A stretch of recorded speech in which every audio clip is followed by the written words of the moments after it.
Welcome to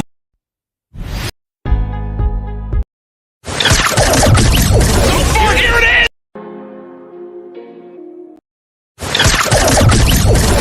Here it is! Shockwave behind! Welcome to Go Play Esports Podcast with Christopher Turner, Go Play founder and CEO, esports coach at the Southern University Lab, and gamer. Discussions on the emergence of esports at the K-12, collegiate, and professional level. Let's go play.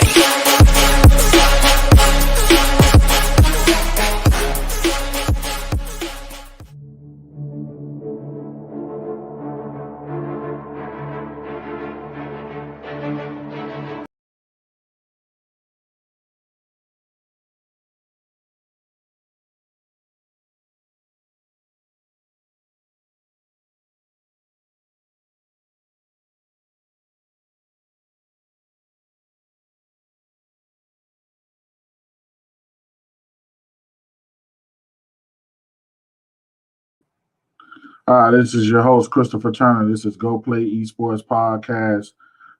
This is no different. You know, every week we have a guest. This week, this guy, man, is like a brother to me, very knowledgeable in the space of esports, education, production, you know, the whole ecosystem. I tease him every time and tell him, you know, he's created Walt Disney World for himself and others. And I'm just happy to have him on. We're going to kind of do the show a little different today. You know, I normally would go in the spiel of my sponsors and all that today. I'm not doing that. I can call the shots. We'll do sponsors at the end of the show. And this particular person, if you saw me promote, you know who it is already. But we're going to bounce some stuff off of each other and just have candid conversation about the industry. But also, we're going to talk about some things that he has in the works as far as projects and what he's done moving forward within the last couple of months during COVID and such, and we'll go over why. And so let's go into this introductional video of his company and what they provide and what they're doing in his community.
We are Exposure, and this is your pathway to pro.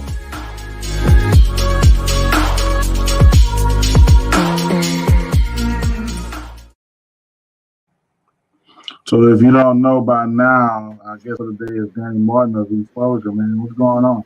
Hello, sir. It's good to be here. Definitely good to be here. Yeah, it is, man. So, you know, kind of go into a brief spiel, man, about what Esposure is. I know that, you know, your company went through a name change, and so I just want to address the elephant in the room and kind of get to, what is Esposure and what you're providing to the community. Yeah, easily. When we first started, we would really focus on competitive esports, meaning from a professional gaming perspective. We quickly recognized that esports is way bigger. It takes a huge staff from my team to that of what we've experienced in COVID, and, you know, institutions, colleges, organizations are all looking right now to be able to, grow jobs and provide opportunities for individuals to be able to have success inside of this industry, even outside of the professional gaming realm.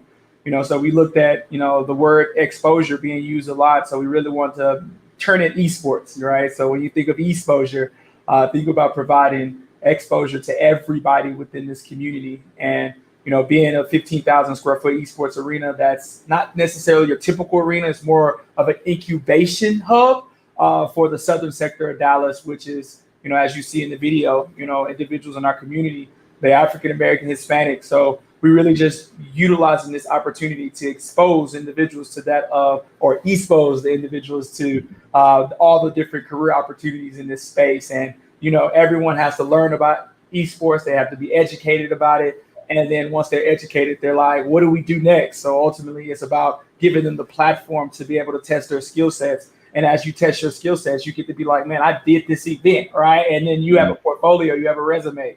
And upwards of that, it's our job to make sure that we utilize our industry partners to help these individuals obtain jobs. So every day is a 360 cycle to create this ecosystem. So therefore, that same, young male, young female that are looking to have a viable job in this industry to make some capital, we put that pressure on our backs to make sure that we can obtain that for them.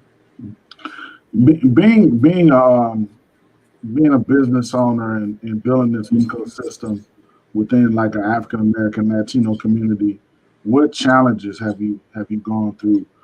Because the landscape you're in is esports supportive, meaning fully throughout the industry. What are some hiccups or some bumps that you saw along the way?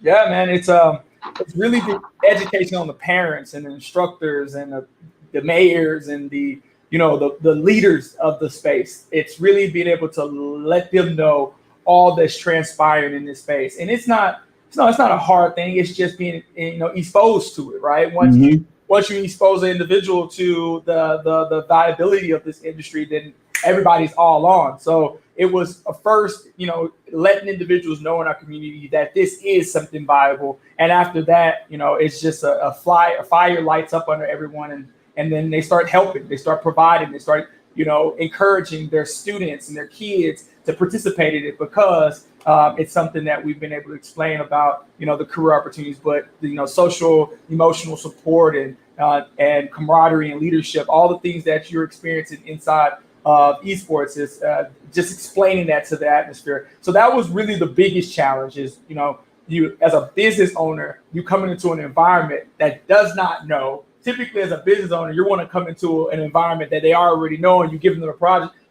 and they're good. Well, in this area, it's more geared towards teaching first, and that can naturally take some time, and then ultimately being able to say, once you've taught that, all right, you're ready to move, you're ready to move and shake. But really, it's when you're looking at this geographic location, you have to prove. You can't just come in there and just talk. You got to really showcase it. And one of the biggest, ways that we was able to showcase is one, having a facility that someone can come and touch and feel and engage. But most importantly, being able to showcase the track record, man. Like, track records are really big. As programs are building, the number one track record that they're going to look for is how many jobs that they provide, right? And that's the showcase that your program is working. So when I talk to individuals, like, a lot of people don't know, like, we have 8 professional gamers right now. Most of them are being showcased in the NBA 2K League, making $60,000+ per 6 months. So this is a job for a student. And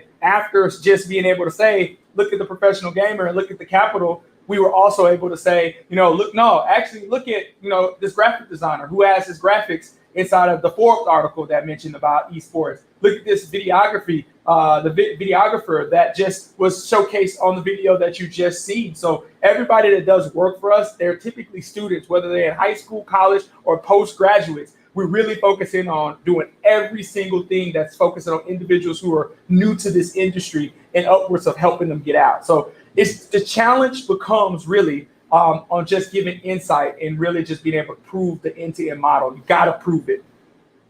And I'm glad that you made those points, proving being authentic. And, we talk about this all the time. We conversate all the time.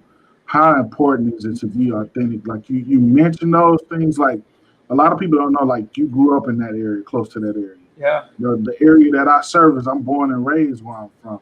Yeah. We both gaming. We both are not only consumers of the marketplace, but we're trying to make opportunities and making opportunities and creating at the same time. And dealing with our community, it's lawyer, doctor, lawyer, bus, or sports. You know what I'm saying? So how have you saw that the culture change within Yeah, the community while you've been there? I think, just by being in this space and, when I sit back and I look at it, it's like, for about, so let's say 10 years now, the normal, everybody 10 years. And I feel that same way. But let's say, to be completely transparent, about 7 of those years, it was about investing, right? For me, like every single day investing, finding ways to make money on the outside of esports to bring it back into esports and provide those opportunities. That means putting up prize purses, when you don't necessarily have the amount of individuals being able to enter into them, but still being able to, infuse time and energy and capital for all of those years. So much to the point to where it's like, people will ask, like, is this viable? You just spent all this capital building technology platforms. When are you going to get this back, right? And ultimately, I always looked at it as like, I'm continuously learning about this space. And I know for a fact it's not going to come overnight, right? And when you're learning every day, you're essentially a professor of this esports space because you've seen every element. And when you know that you've invested, you have ability to be able to say, all right, I know how to speak truth to individuals who are trying to get into this space to help their time in this space be much shorter, right? So when it comes down to staying authentic, it's being like, hey, man, this is what I experienced. Don't do this, do this. This is, if you really want to be able to, impact the actual individual that you're teaching or you're engaging with, you got to show proof. You got to be, a student is going to look and they're going to hear you, but they're going to go to a Facebook or YouTube, they're going to look you up. And if they can't validate you being your actions showcasing, then you're not going to get too much engagement. And that's just the reality of our smart, younger demographic, because they're very in tune with what's going on. And they're going to follow a Ninja or Tfue or anybody else because they're actually able to see their views. They're able to see how skillful they are. And when you're able to prove it, then, you can be able to really impact the youth. So ultimately, I think authenticity is everything, because it's like, you got to really be, it's like the verses of somebody creating a song, and that song is just like nice. It makes you move versus someone like a Kendrick or, a J. Cole that can really speak,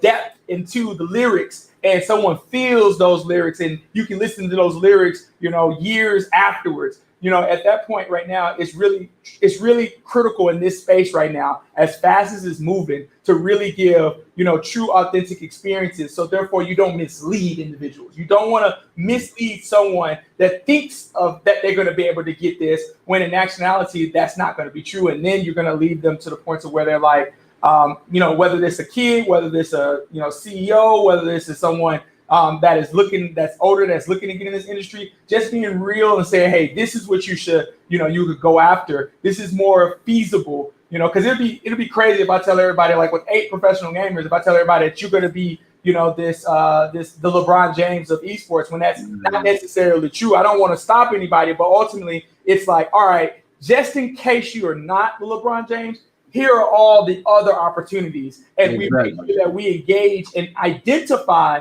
based by way of assessments to understand that this individual has the capabilities of being a great graphic designer, and they can take the same skill sets that they've learned from competing from a professional game and apply it to that skill, and that can help them be the best in what they see or did not see at first. So ultimately, it's just really being able to show it. And that's something that we really try to focus on, even from our content perspective. It's almost like, our content that we try to push out is what's going on true. Like if we're doing education, I want to be able to, if I'm a kid, I want to be able to see someone talking about education that's in that room, that's in an arena, that's in a shoutcaster room. That if, as a kid, I'm looking at it as like, man, I want to be where they're at right now. And I think that's very critical to engage younger individuals, because they, I was in that class where I was just like, I listen to a teacher, but I have to go out. I got to go into the real world right after school. When that bell rings, I got to go into the real world.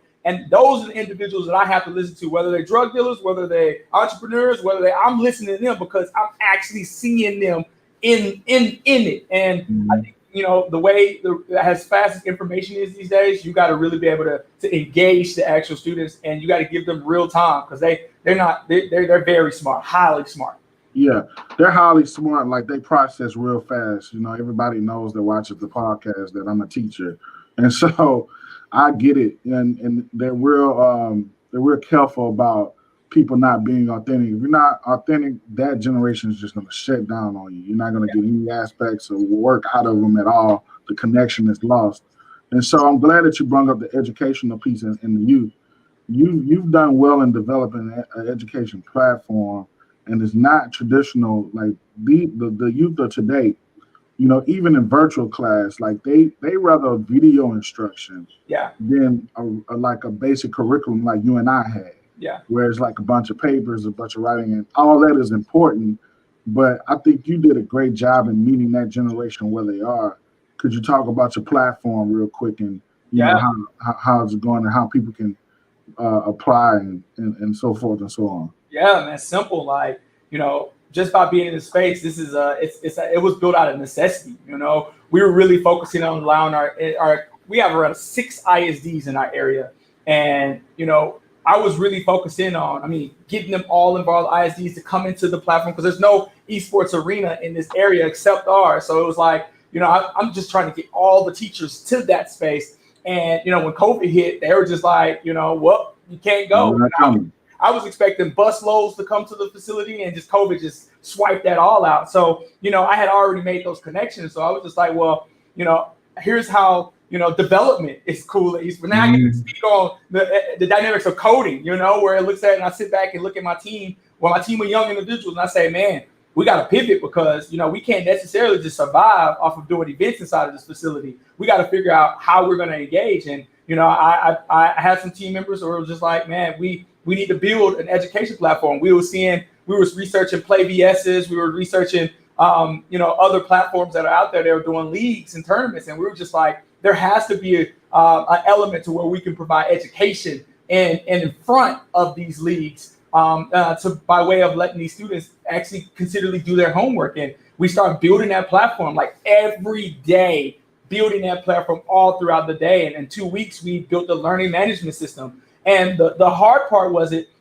that in the quote unquote, you know, the traditional style of learning. And I battled with that because I was just like, well, on one end, in order to get into schools, you got to have that type of curriculum, right? You need to have that type of core. But on the other end, I'm an esports. I didn't have to go with the schools, and I see what students do. I see what kids do on a daily basis and how they engage with content. So it's almost like, all right, we're going to do content towards the actual students, and we're going to put it on this learning management system that's, you know, that the instructors and the admins are used to. They're used to learning management systems, and allow them to have assessments that they can be able to track data, you know. And so we were just like, all right, we got a perfect merge, and there's no esports centric learning management system. So we were just like, we're creating the first one.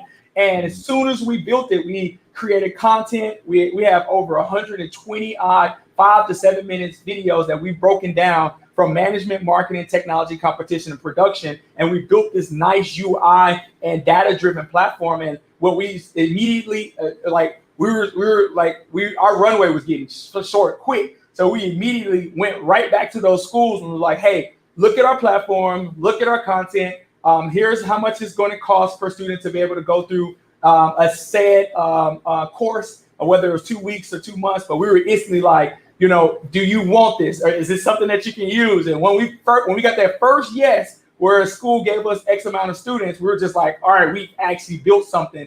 And it was cool because it wasn't just built by anybody. It was built by us, right. The same students in this community, the same individuals on doing the content. I'm up getting early up in the morning, 6 o'clock in the morning, shooting for 14 hours straight. By the time I'm leaving, my voice is dead like it is right now because I've been talking all throughout the day. But ultimately, it's like the team came together, and the team came so close to where it was just like, man, we're a real family. And it was cool to be able to see that these students and the individuals who are really aspiring to be esports professionals and are professionals in this esports space, to see them be able to build a product out and deliver it to the world and see the responses from the students and the teachers at the same time. And upwards, we were just like, man, this is pretty cool because now we can go from an education perspective and we can go straight in to providing virtual tournaments and, you know, physical tournaments, but mostly virtual tournaments now. and allowing those same students that come through the pipeline to be able to work on these type of events.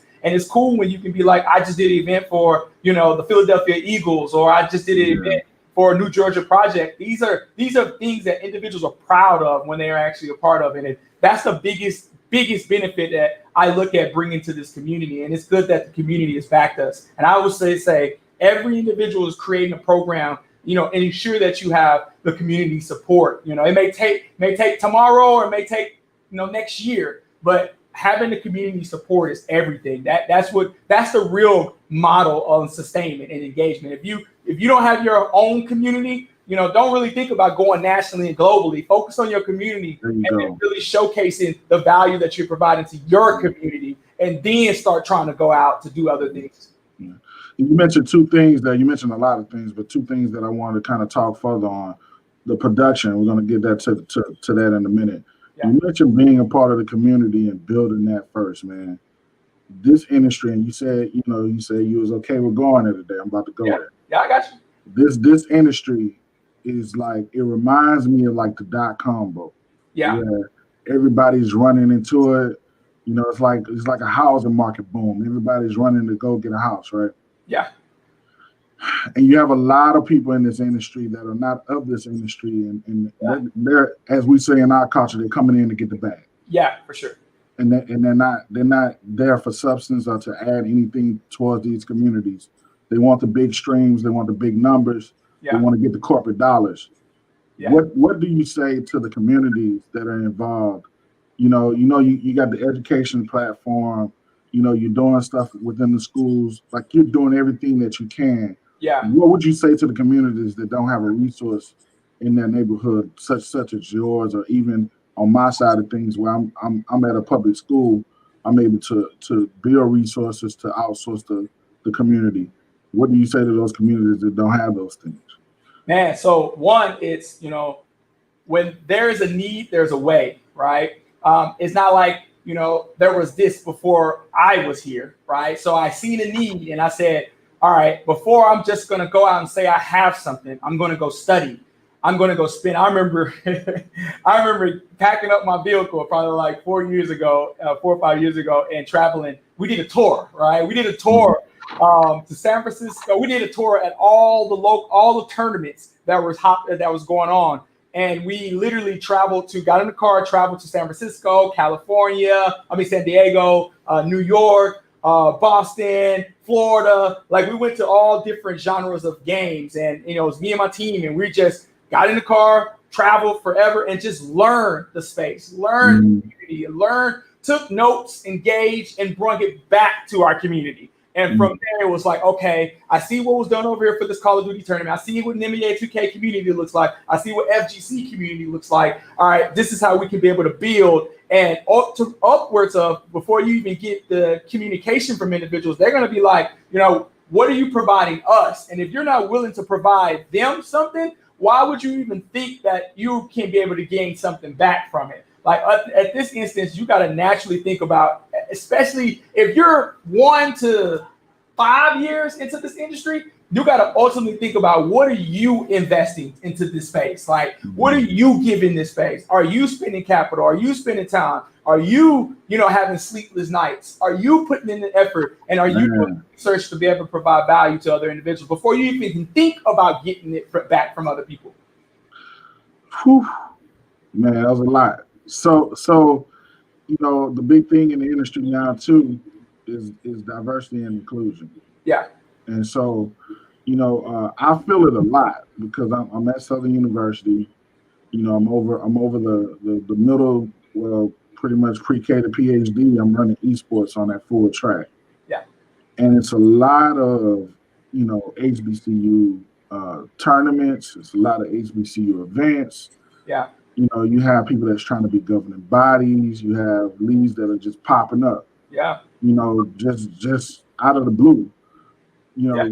And I know you've gone to HBCUs and taught within the African American community. We really don't know what esports is. Yeah. We know what gaming is, but we don't know what esports is.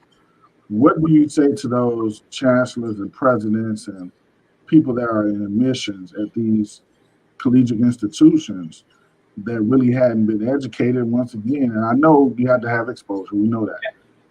They're educators. They're not really focused on the space. What do you say to them in order to protect the brand identity of those historical Black colleges that are wanting to get into the space? Yeah, I think at this point it goes back to, just taking some time and really identifying the actual the landscape of esports. Once you have data, you can then move more confidently via this industry. It's not that hard, but if you don't have data, you can easily be taken advantage of. And typically at this point, you want to ensure that your brand elements, you want to ensure that you can still have a way of movement with your actual students and your organization. Upwards, I've always thought about it as like, I've always, when you think of exposure for us is, I have a huge amount of I have majority ownership in it. I literally have majority ownership in this company. So I've done that purposely. So therefore I can shift when I need to. And COVID, easily shift, right? When I see this industry has moved based off of research, I can move accordingly and agile. And upwards, if you don't have that type of agility, it can stifle you, and therefore you could be locked into deals or contracts that are not advantageous for the growth of your organization or your league or your team when it comes down to it. So ultimately identifying, what's the landscape look like and what are individuals doing before you just hop into it. It can save you a lot of time, a lot of frustration. This industry is still in its infancy. So it's not like you're going to just come tomorrow and you're going to win $1 million. You ultimately are going to it's going to take a churning amount of time and dedication. And most importantly, it is advantageous to see the big prize purses. But most importantly, once you're in the trenches, you're like, what are you truly doing this for? Are you doing it for yourself or are you doing it for the students? And ultimately, at the end of the day, if you're doing it for yourself, you're going to find yourself you're going to be more frustrated. You're going to be more, you're going to be more impatient. If you are doing it for the students, you're going to know that once you see that one student engage or be successful or get their confidence, that is enough for you. And then ultimately you can just build on that. But most importantly, research and understand, talk, LinkedIn, these podcasts, engaging, going to webinars and conferences. If you're an organization or program, like these are invaluable because ultimately from our perspective, let me speak on mine. My stance is like, I get to be in the industry. I get to see everything that's going on. And with everything that's going on, I sometimes be like, whoa, why is that even happening? And how does someone let that happen? And sometimes I got to sit back and just view and watch to see how things transpire, because it's ultimately like, if I want to make a decision, if I go into it fast, it can ultimately hinder me in the long run. And if it hinders me, it hinders my staff, it hinders the students, it hinders the community, it hinders everything. So you got to really think about the importance of everyone that's following you, that's on the side of you, that's following you, because it's very important, man. Because ultimately, what I don't want to do personally is destroy the relationships of my community. I have to live in this community. It's like there you go. Right, I gotta live in this community. I gotta go to sleep. I gotta eat. I go to a restaurant. The community members know me, right? If I do anything that stops it, that's done for. I gotta leave town. So ultimately, I make sure that I do things that are pertinent to the development of our community. Most importantly, man, that's some great points, man. If anybody follows me on social media, I made a post that I normally wouldn't make. Yeah, but it was all student based. That wasn't about me. That was about my community. Yeah. My students are my community. Everybody that is in this neighborhood is my community. And so, I'm in the same position as Danny. I'm the only school in the state that has a program like this, or that has an arena. That we're going to do the ribbon cutting in a couple of weeks. But what is that pressure like, man? You talked about it a little bit. It's heavy, but as I tell individuals, man, I remember being in college.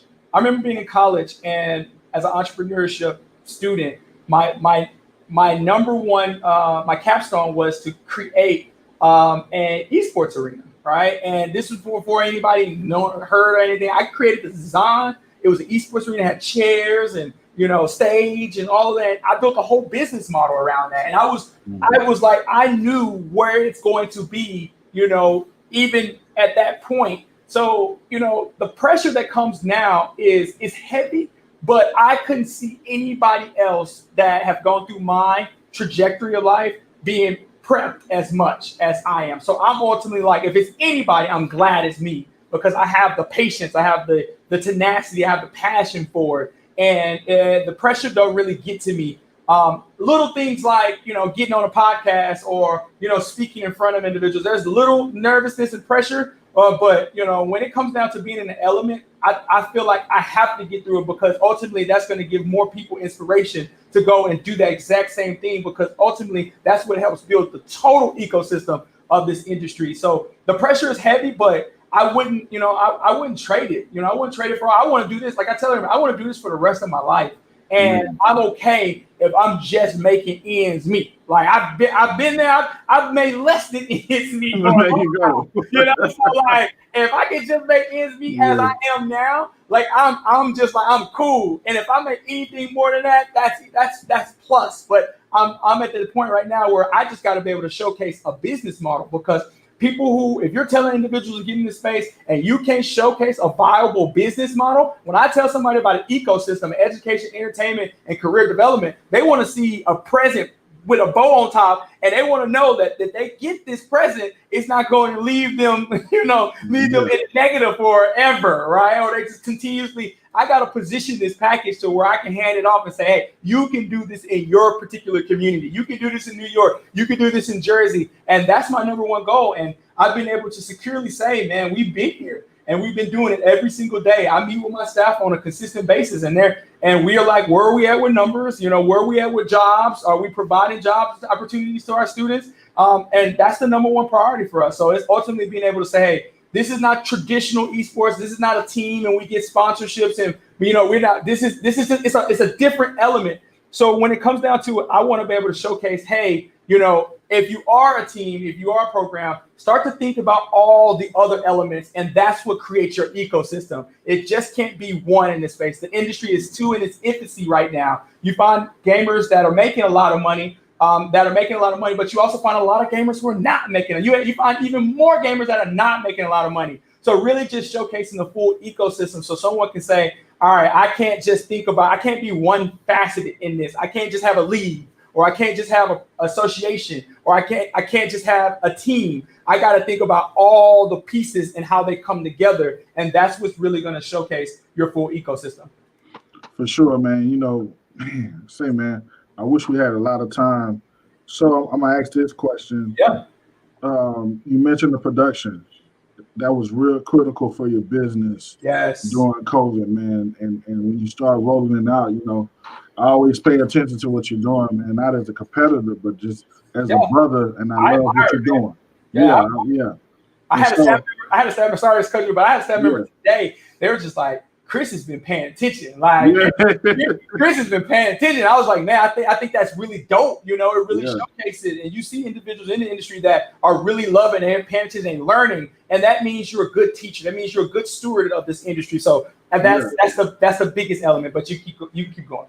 Yeah. And so these productions, people, if you hadn't saw them, you need to go to Exposure's Twitch page and watch some of these productions.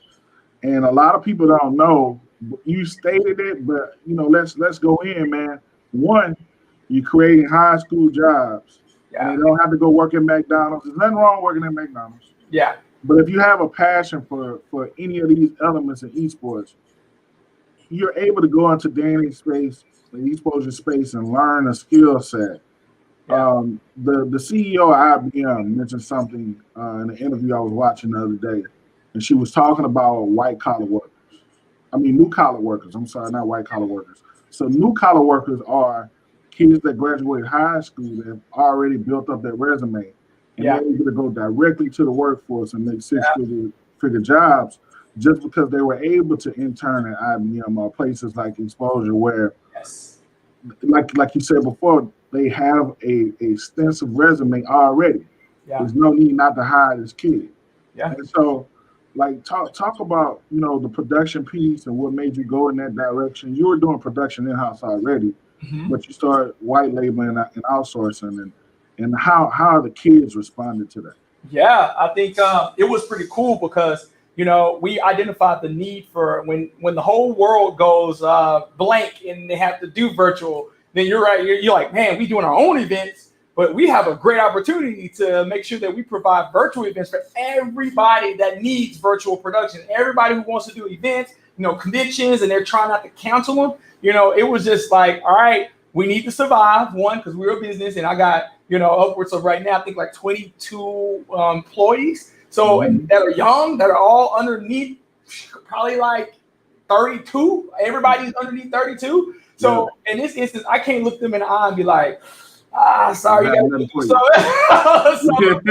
it's like, it's either like we either we're gonna do these production jobs so we can make some capital, we can make payroll, or we just gonna sit here and just be like, nah, we're just gonna sit here and look at each other. And everybody, it was a little bit of time where we had to make the whole transition from Geek Leagues to Esposure, and the team like set me down authentically. My whole team, they were just like, we don't really see the direction, we don't know where we're going, could you just kind of, we don't feel like we're an esports company anymore. And it hit me, and in my mind, I'm like, hey, like I'm thinking, like I got this long pathway. I'm like, I know what to do. What we're gonna do, education, esports gonna all come together. But I didn't bring that to the team. And Upwards, they had their own internal conversations, and Upwards have gotten me into the room, and they all just sitting there looking at me, and I had to explain it, and they're like, okay, we get it, And when they see us doing different production for different clients, it's like it all comes back full circle. And they're now like, oh man, you have this thought process, you have this vision, and now we're seeing it in fruition. And now,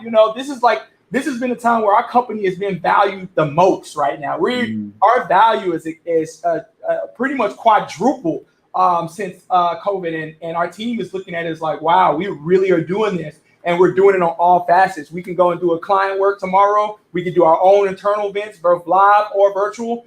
We have the education element. So when we come down to schools and engaging with them and teaching individuals, teach-to-teacher components. So, when we think about it, we have a dynamic team of really talented individuals, and I couldn't be more proud of these individuals who, like you stated, I typically go, and I got another meeting right after this where I go into Dallas ISD. I go into schools, and I literally go in front of the school and I say, hey, I'm looking for this. I need an animator, or I need a graphic designer, or I need someone to work on music on an ATEM board. I mean, on the mixer. And, the students will, I can do it. I go through their portfolios, and I pick students, to come through the pipeline based off of what I need. So, just to see the students and how they've been. I have students that have been here from high school upwards of now. They went straight from high school and came on board, and they've been on here for a year plus, and they're making considerable amount of money, and which they would have naturally gone to college.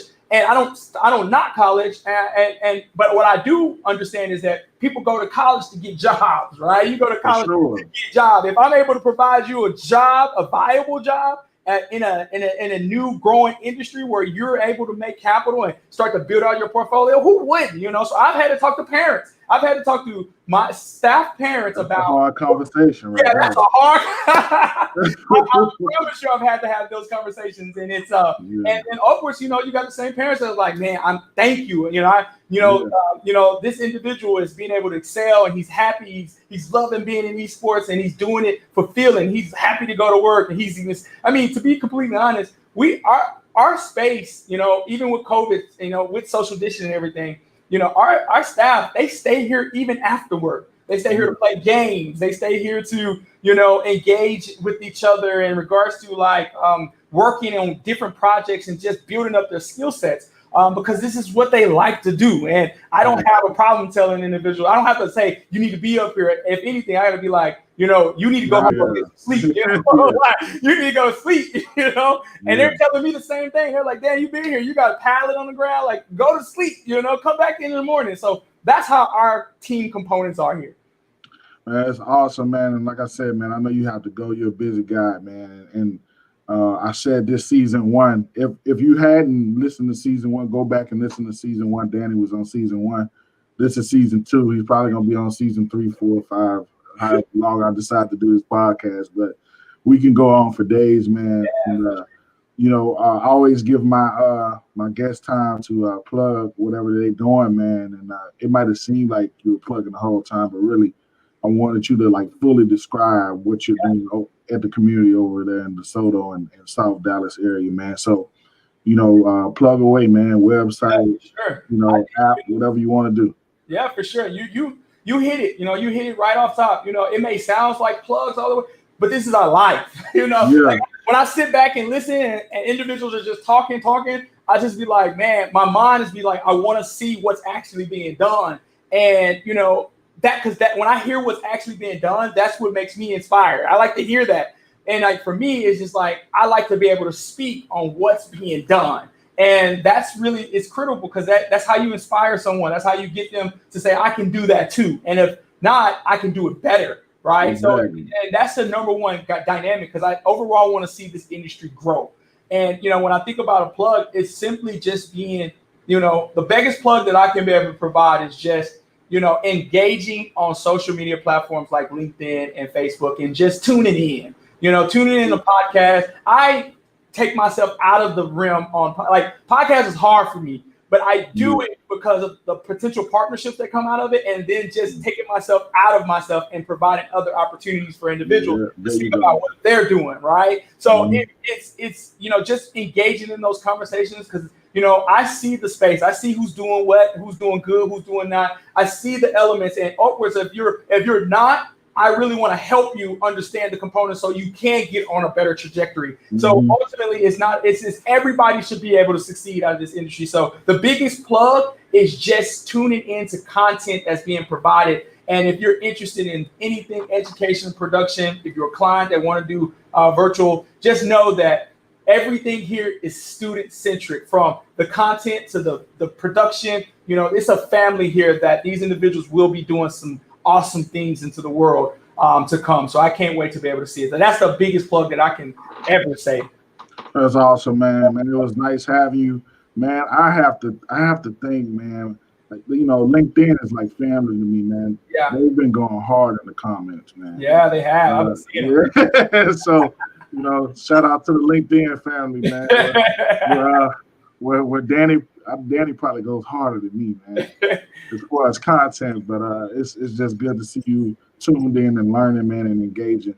And thank you for coming on, man. And a lot of people know my program for being successful at 2K. I just got to be honest. I hadn't even told you this, man. When I was looking for somewhere other than the 2K league, you're the only thing that came up on Google that was really close to what I wanted to do in my community, man. And our relationship began organically. I wasn't trying to just get information from Danny, but it just fell in line. And I really appreciate your friendship, man. I really appreciate what you're doing, and keep showing that good example, man. And keep growing.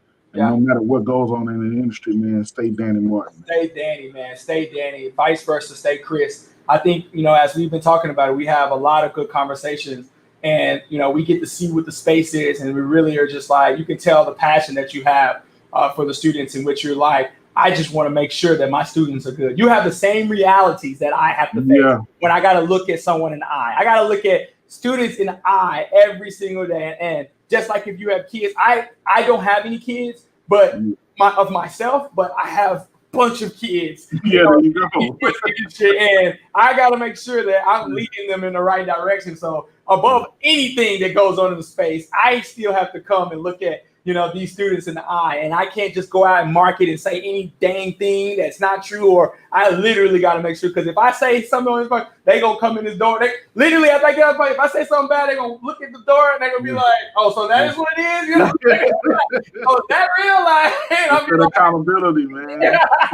So I have to make sure I'm on point at every moment, because, these individuals, they are my hearts. They engage. They keep me, smile. They keep me when I'm hurt. They keep me lifted. They keep me everything, man. So it's pretty good to be able to see. Awesome, man. So I'm gonna let you go, man. You're welcome anytime. Anytime you got something new, man, just let me know, man.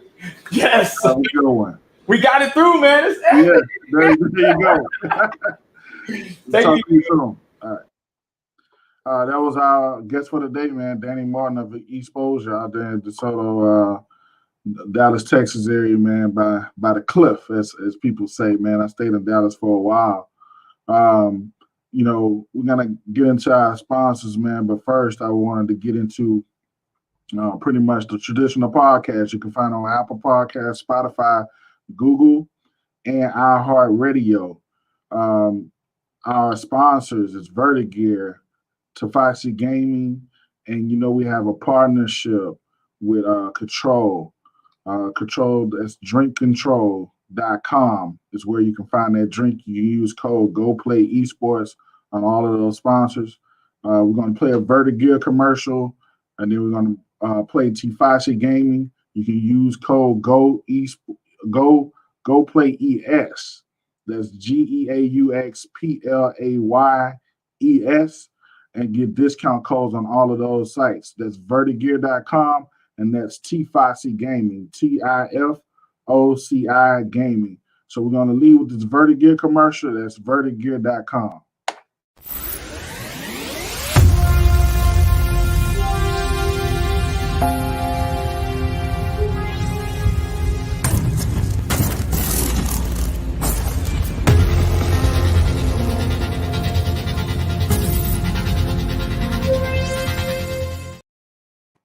All right, now we're gonna go into the Tafasi Gaming. That's my eyewear glass partner, man. If you want to protect your eyes and get you some real good swag, go to tfasigaming.com. Put in code GoPlayEsports.